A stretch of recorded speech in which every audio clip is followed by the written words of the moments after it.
It took 90 seconds for everything to come crumbling down. What hit Turkey and Syria on February 6 was a cataclysm of unprecedented proportions. And the worst earthquake in 100 years struck Antakya and its people the hardest. Üçümüz sarıldık. Allah Allah demeye başladık. 5 defa Allah çıkmadı ağzımızdan. Böyle bir gitti, bir geldi, bir batı verdik. Bu polis oğlumun adı Hikmet, Hikmet dedim. Buradayım dedi. Sabret de yavrum dedim. Hanımın adı Şefka ama Gülom dedim. Gülom dedi.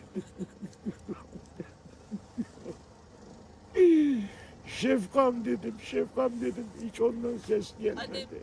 Hiç ses gelmedi ondan. Allah kimsenin başına vermesin. 52 yıllık evliydim. En küçük çocuğum 42 yaşında.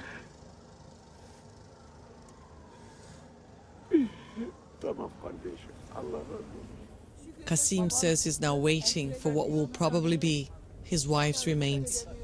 His son's body has been retrieved and is in this plastic bag nearby. His entire world is gone. Allah kimselerin başına vermesin bunu. Across the city, people's faith was being put to the test. Evet, yardım ediyordum. Cesetini işte çıkardık, bir tanesini kendi baldızımı çıkardım. Kafadan kopmuş yani. Şimdi de bir bacanam var, bir de küçük kızı kalmış orada. Antakya was founded in 300 BC and had seen its fair share of disasters.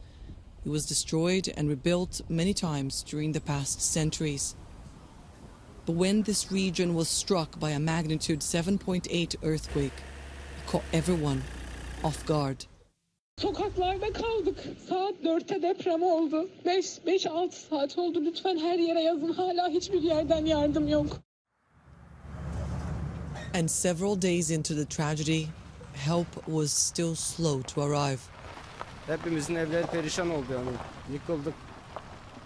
Ne yapacağımızı bilmiyoruz. Mehmet is himself a survivor, but doesn't remember how he managed to get out of the rubble. He says since the earthquake, he's had to sleep in his car with his wife and their 7-month-old son. Without electricity, water, or sanitation, those who survived the earthquake are at great risk. Infectious diseases such as scabies and cholera are spreading fast, and aftershocks happen all the time, every day. But Mehmet says he doesn't feel them. His focus is elsewhere.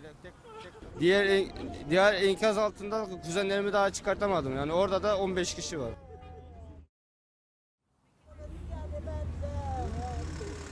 In the first few hours following the earthquake, the only hands available to sift through the rubble were those of survivors who were in shock, wounded, and had never done anything like this before.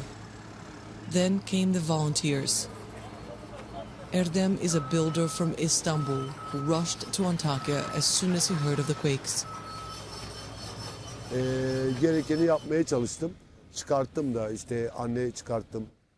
Ve girerken onun yatak odasındaki dolap parçalarını kırarak girdiğimde bana sen benim eşyalarımı niye kırıyorsun, sen kimsin diye bana bağırmaya çalıştı. Hayır dedi, oğlumu çağır dedi, Osman'ı çağır dedi. Ben geçemem, hayatta astımım var benim. Ana! Ana! Astımı var.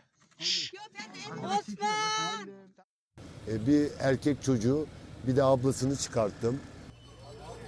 Daha da çok çıkartmak isterdim ama tek kaldığım için, ekipler arasında sorun yaşandığı için, bizim ekibimiz olsun dedikleri için o yüzden giremiyorum. Artık tek başına bir şey yapacağımı sanmıyorum. Turkish President Recep Tayyip Erdogan said nothing could have been done to prepare the country for such a tragedy.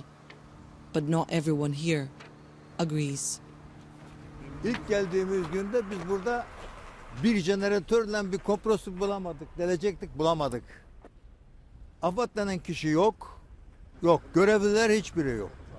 Hiç kesinlikle yoktu birinci günü. İkinci günü bazı iş makineleri geldi. Tamam mı? Adamlar diyor ki biz çalışamıyoruz. Niye? Bize emir vermeleri lazım. Bir de yukarıdan emir bekliyorlar. Bir bambaşka bir olay. Yani hiçbir sistemli bir çalışma veyahut da herhangi bir düzenli bir çalışma kesinlikle yok. Ve yok, olmadı. Hiçbir eğitimli bir kişi bile gelmedi. Several days after the earthquake, and authorities still didn't seem to have the situation under control, despite an outpouring of international help. Some here blame internal rifts for the chaos. Yardımların geç kalması bir milletin ihmal ettiği bir durum değil. Çünkü gelen bu kepçeler, dozerler, kamyonlar neyse başka illerden geldiği için ancak intikal edebildiler. Anladım. What he says is that like Ve şu anda çok mükemmel bir çalışma var. Okay. The response was late but Abi bunda yanılıyorsun. Büyükşehir Belediyesi'nin burada yetersiz kalmasının tek sebebi elindeki olan yetkinin tamamen alınmasıdır. Yetki alınmıştır. Büyükşehir'den, büyük yerlerden emir almadan kimse hareket edemedi. Buraya dedi bak iş makinelerini getirmiyorlardı. Getirmiyorlardı abi. Yolda İskenderun'da, Mersin'de bekletildiler. Niye bunu söylemiyorsun? Ben bunları görmedim. Ben görmedim. Ben Gelen adamlara bir söylesene.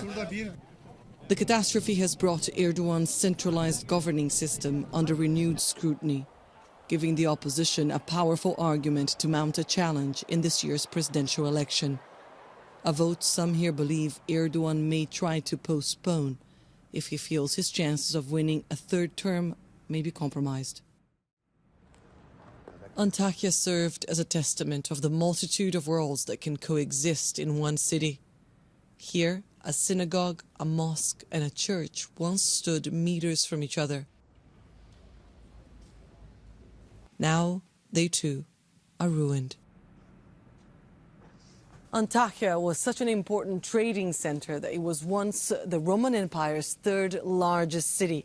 And this, Independence Road, was the world's first lighted street.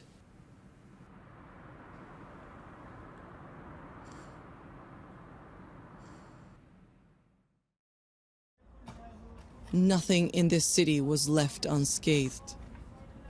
Antakya's main cemetery offers a glimpse into the magnitude of the disaster. There isn't enough space to bury the dead here. And so authorities opened mass grave sites in the outskirts of the city. Unidentified bodies have DNA samples collected from them so that families can one day give their loved ones a proper send-off.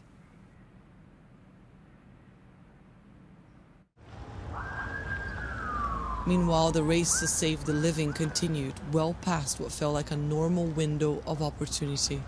Amirim, söylediğim lokasyonun bir yan sokağında canlı ihbarı var. Oraya devam edelim mi? Ne oldu? Kontrol edelim. Hayır abi. Buradayım. Ne tarafta göster bize. Şu abi. Telefonunu da alabilir misin? Devam edin. Telefonun altına koşamıyorum. Abi ileri gidilsin yönlendirirler. Sen bırak yavaş. Geldiğimiz enkazda canlı emaresine rastladık.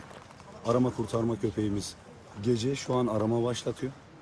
Oradan alacağımız sonuca göre arkadaşlarla birlikte devam edeceğiz. And against all odds, survivors kept appearing. Haydi bismillah. Haydi bak, haydi bak. Haydi. Tamam. Bravo Fatma, bravo Fatma. Hadi. Fatma is 25 and a refugee from Syria. After escaping the horrors of war in her home country, she survived 140 hours under the rubble. She's now given yet another chance, just as this city, at rebirth.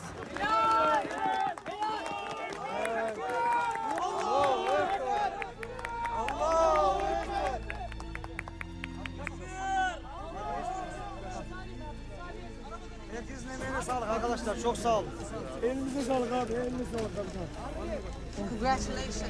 Well done.